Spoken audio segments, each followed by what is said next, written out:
సంవత్సరాల అనుభవం ఆంధ్ర, తెలంగాణ, కర్ణాటక, తమిళనాడులో లక్షల మంది నమ్మకమైన కస్టమర్ల సంతోషాలకు నిలయమైన మీ నివాసానికి అందమైన చిరునామా. నాన్నగారు పోయిన తర్వాత రికగ్నిషన్ వచ్చిందమ్మా మీ ఫ్యామిలీకి కానీ, ఆయనకి రావాల్సిన రికగ్నిషన్ అవార్డుల పరంగా కానీ ఎప్పుడన్నా ఫీల్ అవుతారా లాస్ట్ స్టేజ్లో దాని గురించి? అవార్డులు గురించి ఎప్పుడు బాధపడలేదండి. ఎస్పెషలీ ఈ పైరవీలతో వచ్చే అవార్డుల మీద ఇది పోయిందండి, ఒక ఏమనాలి, అవి ఇది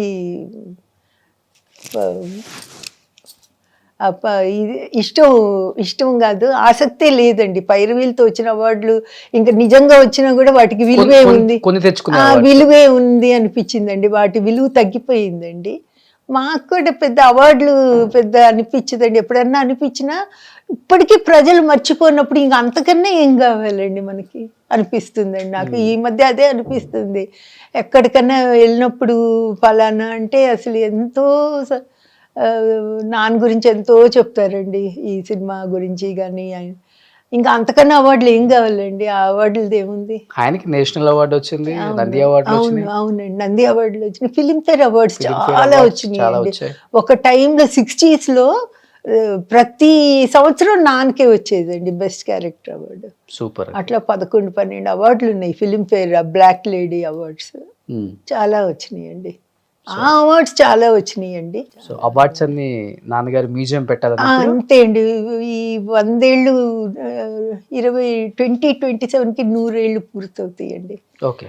90వ సంవత్సరం తెనాల్లో బాగా చేసామండి. అప్పుడు సావిత్రి గారి అమ్మాయి, రామారావు గారి అమ్మాయి, కొడుకు, కోడళ్ళు అందరు, నాగేశ్వరరావు గారి అమ్మాయి అందరు వచ్చారండి. నిర్మల్ గారి అమ్మాయి, రేలం గారు మనవరాలు, రమణారెడ్డి గారి కూతురు, అల్లుడు, మొత్తం అందరు వచ్చారండి తెనాలి మేము పిలిచినప్పుడు. చాలా బాగా జరిగిందండి 90వ సంవత్సరం. ఇప్పుడు 100వ సంవత్సరం ఇంకా 4.5 సంవత్సరాలు ఉందండి. ఇంక ఇప్పుడు ప్రణాళిక మొదలు పెట్టాలండి. మా పిల్లలు, మా ఆరోగ్యం వరకు కొంచెం కష్టం కదా, మేము ఎక్కువ చేయలేకపోవచ్చు, మా పిల్లలు చేస్తారండి. ఏం చేస్తున్నారమ్మా ఇప్పుడు? అంతా మొత్తం 5 కూతుర్లు కదా? అవునండి. ఫస్ట్ ఆమె ఎక్కడ? చెన్నైలోనే ఉన్నారు. Well settled. అందరూ లేదండి, ఆయనకి ఎలక్ట్రానిక్ ట్రాన్స్ఫార్మర్స్ ఇండస్ట్రీ ఉండేదండి. ఇప్పుడు బావగారు కూడా రిటైర్డ్ అండి. అందరూ 70లోకి వెళ్ళిపోయారండి. అందరూ 70లో చెన్నైలో ఉన్నారు. రెండు ఆమె ఇక్కడ మాదాపూర్లో ఉంటారండి. ఆయన రిటైర్డ్. 3 ఆయన డాక్టర్ అండి అమెరికాలో. ఆయన కూడా రిటైర్ అయిపోయారండి. అందరు రిటైర్. అమెరికాలో డాక్టర్. మీరు 4 అండి. మా వారు పిహెచ్డి డాక్టరేట్ ఇన్ అగ్రానమీ అండి. Okay. Doctor Reddy's research foundation లో పనిచేశారండి. వైస్ ప్రెసిడెంట్ గా చేశారు. ఇప్పుడు రిటైర్డ్. 5 ఆమె అల్లుడు డాక్టర్ అండి. ఆయన కూడా సెమీ రిటైర్మెంట్ అనుకోండి, కొంచెం తక్కువగా రిలాక్స్డ్ గా పనిచేస్తున్నారు. సూపర్. పెద్ద తమ్ముడు కూడా రిటైర్డ్ అండి. అతను MBA చేసి అక్కడ సాఫ్ట్వేర్ లో పెద్ద జాబ్ సొంతంగా కూడా పెట్టుకున్నాడు US లో. ఇప్పుడు కొంచెం అందరూ ఈజీగా తీసుకుంటున్నారండి. పిల్లలు పెద్దవాళ్ళు అయిపోయారండి. మా పిల్లలు అందరూ. ఇంకొక బ్రదర్ చెన్నైలో ఉంటారండి. తను ఒక్కడే ఇప్పుడు కొంచెం వర్కింగ్ అనమాట. తను ఒక్కడే.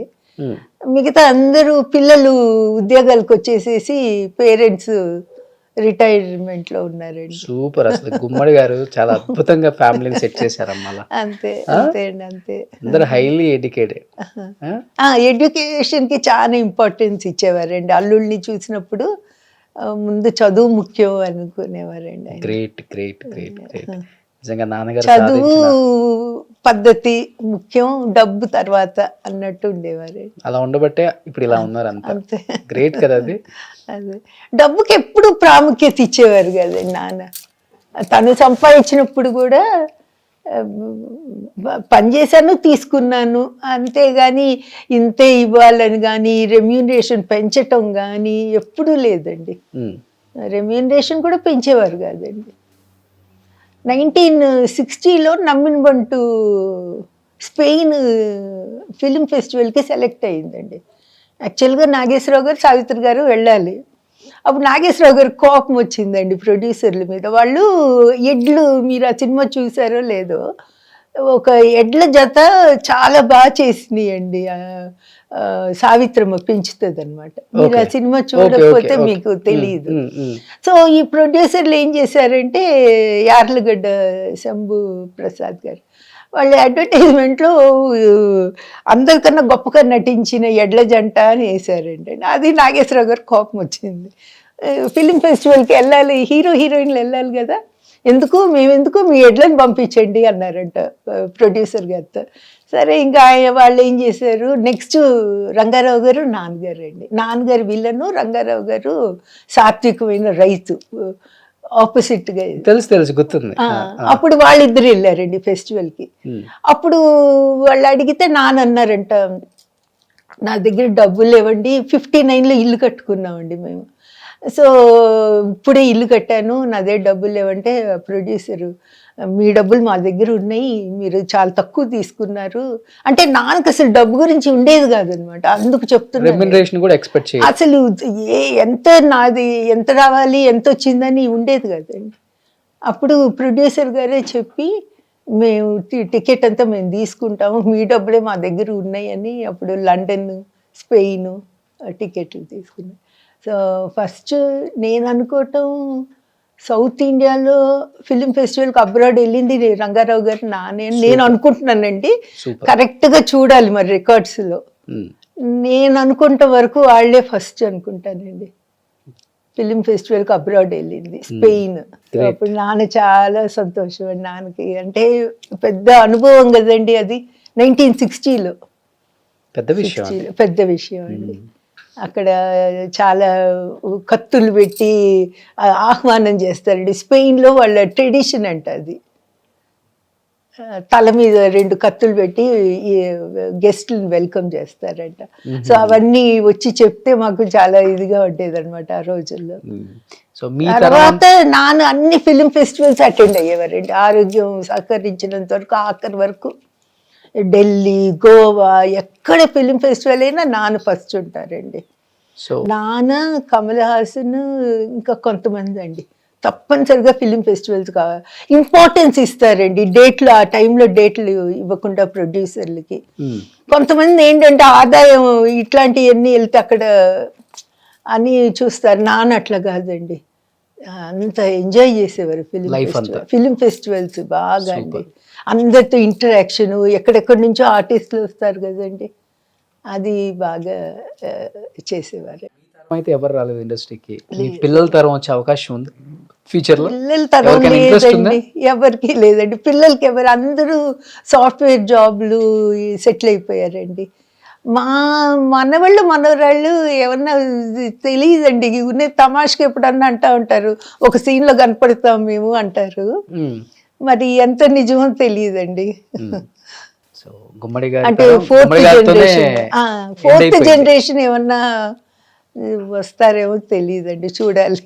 సూపర్, నిజంగా అమ్మ చాలా హ్యాపీగా ఉంది. ఫస్ట్ ఆఫ్ ఆల్ మిమ్మల్ని చూడటం, మీ ఫ్యామిలీని ఒకసారి ఇంటరాక్ట్ అవ్వటం, అట్ ది సేమ్ టైం నాన్నగారు అచీవ్మెంట్స్ కొన్ని ఇక్కడ చూడటం, అండ్ నాన్నగారు ఎంత లెగసీ, ఆ లెగసీని కంటిన్యూ చేసే వాళ్ళు ఎప్పుడు వస్తారో అని వెయిట్ చేసే ఆడియన్స్ కూడా చాలా మంది ఉంటారు. ఎందుకంటే ఇప్పుడు ఈటీవీలో ప్రసారమయ్యే చాలా సినిమాల్లో నాన్నగారి 2-3 సినిమాల్లో ఉంటారు డైలీ. అవునండి, అవును, గ్రేట్. అందుకని వాళ్ళు మర్చిపోలేకపోతున్నారు. అవునండి, అదే నేను అనుకుంటానండి ఒక్కొక్కసారి. వీళ్ళకి నాన్నగారు ఏంటండి, రేలం గారు, రమణ డెర్రీ గారు, సూర్యకాంతమ్మ, సావిత్రి గారు, ఇంకా నాగేశ్వరరావు గారు, వీళ్ళందరికీ అసలు మరణం అనేది ఎక్కడుంది అనిపిస్తుందండి నాకు.